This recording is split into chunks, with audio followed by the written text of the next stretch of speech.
নমস্কার, আপনারা দেখছেন সময় কলকাতা। টলি হলি বলি নিয়ে রয়েছে আমি সৈকত। প্রথমে চোখ রাখবো বলিউডের দিকে। রবিবার সকালে অক্ষয় তৃতীয়ার দিনই 3 থেকে 4 হওয়ার সুখবর দিলেন দিব্যির। ছোট্ট দুয়ার জন্য খেলার সঙ্গী আনছেন রণবীর দীপিকা। দ্বিতীয়বার মাতৃত্বের স্বাদ আস্বাদন করতে চলেছেন বলিউডের মাস্তানি দীপিকা পাড়ুকোন। একরত্তি দুয়ার হাতে ধরা প্রেগন্যান্সি কিট, যার মাধ্যমে দ্বিতীয় প্রেগন্যান্সির ঘোষণা করলেন রণবীর সিং এবং দীপিকা পাড়ুকোন। সুখবর শেয়ার করতেই ভালোবাসা ও শুভেচ্ছায় ভরিয়ে দিয়েছেন ইন্ডাস্ট্রির সতীর্থ থেকে শুরু করে অনুরাগীরাও। প্রসঙ্গত, দীপিকার দ্বিতীয় প্রেগন্যান্সি নিয়ে শনিবার রাত থেকেই কানাঘুষো চলছিল বলিউডে। গুঞ্জনের মাঝেই খবরে শিলমোহর হবু বাবা মায়ের। এই মুহূর্তে রণবীর দীপিকার জীবনে খুশি ডাবল ডোজ, সে কথা ভুললে হবে না।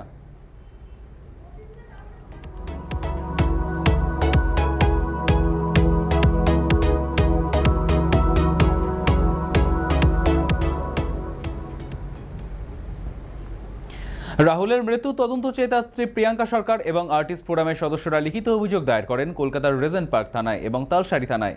তালসারি থানা সমনও পাঠিয়েছে ম্যাজিক মোমেন্টস প্রযোজনা সংস্থাকে। তাদের এই ভোলে বাবা পারকারেগা ধারাবাহিকের আউটডোর শুটিংয়ে অস্বাভাবিক মৃত্যু হয় রাহুলের। রাহুলকে নিয়ে ফের নতুন বিতর্ক জন্ম নিয়েছে।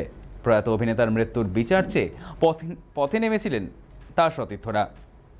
সেদিন অভিনব প্রতিবাদ করেছেন অভিনেতা জিতু কমল। তিনি রাহুলের পাশে নিজের ছবিতে মালা পরিয়ে জানান, মৃত্যুর পর তার কথা হয়তো শোনা হবে। ঘটনার বেশ কিছুদিন পরে অভিনেত্রী পায়েল দে নজর কেড়েছিলেন। রাহুলের ছবি এখন একা একা গাছতলায় পড়ে। তিনি সমাজ মাধ্যমে ক্ষোভ উগরে দিতেই ফের বিতর্ক।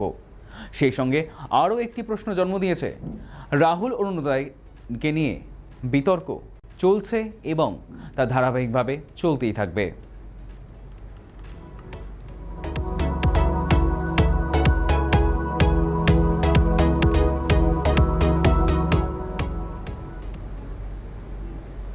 দীর্ঘদিন ধরেই অন্তঃসজ্জার কাজ চলছে রাহুল শাহরুখ খানের প্রাসাদ মান্নাতে। ফলে সপরিবারে তিনি উঠেছেন ভাড়া বাড়িতে, যার মালিক প্রযোজক বাসু ভাগনানি এবং তার ছেলে জ্যাকি ভাগনানি। বছর দেড়েক আগে স্বপ্নের বাংলো মান্নাতের কলেবর আরও বাড়ানোর পরিকল্পনা করেন গৌরী খান। সেই মতো শুরু হয় কাজ। জানা গিয়েছিল 6 তলার মান্নাতকে এবার 8 তলা বিল্ডিংয়ের রূপ দিতে চাইছেন সুপারস্টার দম্পতি। আর সেই জন্যই এবার স্ত্রী সন্তান নিয়ে মুম্বাইয়ের খড় এলাকার পশ্চিমে পালি হিলসের এক বাংলোয় ভাড়া চলে যান শাহরুখ খান। বর্তমানে সেখানেই থাকেন তারা। জানা যাচ্ছে 2027 সালে মান্নাতে ফিরতে পারেন খান পরিবার।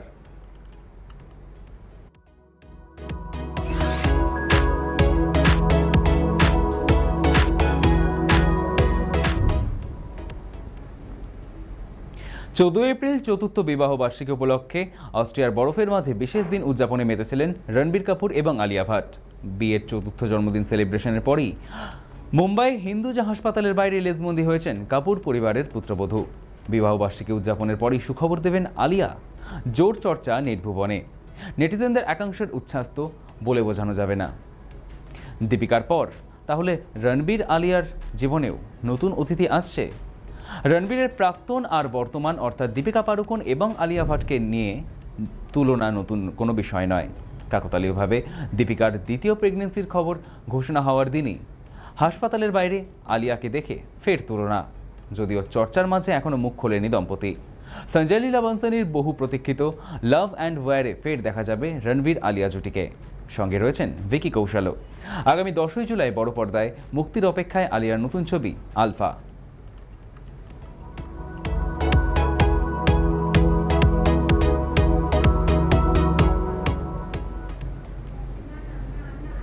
প্রযোজক রানা সরকারের গুনগুন করে মনমহুয়া ছবিতে ফিরছেন উত্তম কুমার। এবার তাকে পর্দায় জীবন্ত করবেন অভিনেতা, পরিচালক, প্রযোজক তথা তথাগত মুখোপাধ্যায়। এদের মধ্যেই শুটিংয়ের একটি ছবি রানা সমাজ মাধ্যমে ভাগ করে নিয়েছেন। সেখানে অবশ্য কোনো অভিনেতারই মুখ দেখা যাচ্ছে না, তবে খুঁটিয়ে দেখলে আদল স্পষ্ট। বেশ কিছুদিন ধরে উত্তর কলকাতার হেদুবা অঞ্চল সংলগ্ন একটি বাড়িতে ছবির শ্যুট চলছে। শ্যুটের শুরুতে কলাকুশলীদের সঙ্গে সমস্যাতে জড়িয়ে পড়েছিলেন প্রযোজক। মহুয়া যখন অভিনয় এসেছিলেন তখন উত্তম কুমার মধ্যবয়সী, তার চেহারাও ভারিক্কি। তাই কি তথাগত? তার কথায় এর আগেও ইন্ডাস্ট্রির বেশ কিছুজন তার মধ্যে উত্তম কুমারের আদল খুঁজে পেয়েছেন। তার মা উত্তম কুমারের অন্ধভক্ত, ছোট থেকে বাড়ি উত্তমময়। আজও সুযোগ পেলেই নায়ক, বাঘবন্দি খেলা, স্ত্রী, অগ্নিশ্বর সন্ন্যাসী রাজা দেখেন তার মা, ফলে তার ওপর যথেষ্টই প্রভাব আছে বলেই জানিয়েছে তথাগত।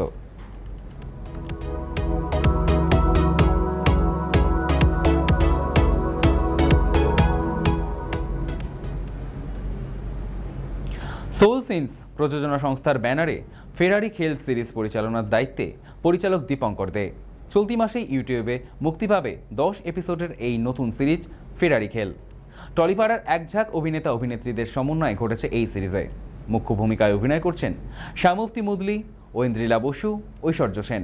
এছাড়াও ফেরারি খেলে দেখা যাবে টলিপাড়ার অত্যন্ত পরিচিত মুখ ঋষভ চক্রবর্তী এবং সৌভিক বন্দ্যোপাধ্যায়কে। বন্ধুত্ব, সম্পর্ক, আবেগ এবং এক চিমটি ম্যাজিকের মিশ্রণেই এগোবে ফেরারি খেলের গল্প। দর্শকের স্বাদ বদল করতে পরিচালক দীপঙ্কর দে নিয়ে আসছে এই নতুন ভার্টিক্যাল সিরিজ।